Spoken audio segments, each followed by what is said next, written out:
illallah, la ilaha illallah, la ilaha illallah, la ilaha illallah, Muhammadur Rasulullah sallallahu alaihi wasallam।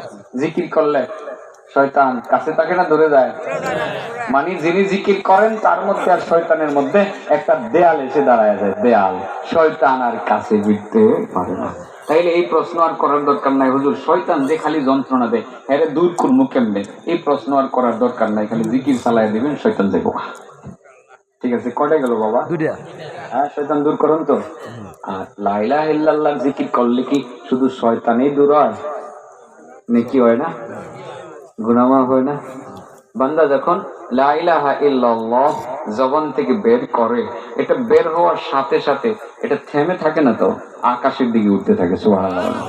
আল্লাহর আরশে একটা ধাক্কা মারে, আমার আল্লাহর আরশ তখন থরথর থরথর করে কাঁপতে থাকে। সুবহানাল্লাহ। আল্লাহ বলেন কালিমা, আরে করতেছো কি, ধাক্কা মারলা? মাহবুব ধাক্কা দিমই, থামো না মাহবুব, থামবো না। কেন থামবো না? কিভাবে থামবো মাহবুব, কিভাবে থামবো? এই যে দাপুনিয়া ওই যে মাদ্রাসা ইকরাউল কোরআন মাদ্রাসার মাহফিলে হাজার হাজার বান্দারা লা ইলাহা ইল্লাল্লাহ জিকির করতেছে, মাহবুব এখনো তুমি কিছু বলো নাই তো এদের ব্যাপারে? গুনাহ মাফ করেছো কি করো নাই, কিছুই তো বলো নাই মাহবুব। না বলা পর্যন্ত আমি থামবো না। সুবহানাল্লাহ বলেন। আমার আল্লাহ বলেন কালিমা, থামো, তুমি থামো, সাক্ষী থাকো। ও আমার ফেরেশতারা, তোমরাও সাক্ষী থাকো। যাও, দাপুনিয়ার মাহফিলের আশপাশে যারা জিকিরে মাশগুল আছে, আমি লা ইলাহা ইল্লাল্লাহ জিকির করছে, আমি আল্লাহ তাদের জিন্দেগীর সমস্ত সগীরা গুনাহগুলো মাফ করে দিলাম। লাভ আছে লা ইলাহা ইল্লাল্লাহ জিকির করলে, লাভ আছে। আমি মনে হয় গত বছরের আগের বছর আমি এটার অনেক ফাজাইল বলেছিলাম। আজকে ছোট্ট আরেকটা কথা বলে স্বপ্নের 7 নাম্বার পয়েন্টে খুব দ্রুত চলে যাব, আপনারা যদি কষ্ট না পান, রাত বেশি হয়ে গেছে। বলবো? সাহস আছে? আপনারা কি সারা রাতি ওয়াজ শোনেন? 12টা ওয়াজ? এটা কি সবসময় এরকম ওয়াজ শোনে?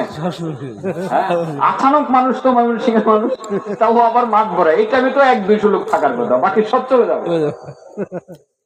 আসলে আপনাদের এলাকার মানুষ যে ওয়াজ শোনেন আমি এটা অনুভব করি, বুঝি। কালকে রাত্রে তাড়াইলে যে আমি 1টা বাজে প্রায় বয়ানে বসছি, আগে দেখি ঠিকই, আসার পরে আবার মাঠ ভরে গেল।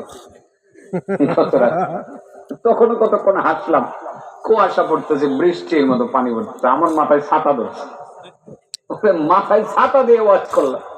এই কি অবস্থা আপনাদের? নিশ্চয়ই আল্লাহ সিসি ক্যামেরার ফুটেজে এগুলো উঠতেছে কিনা।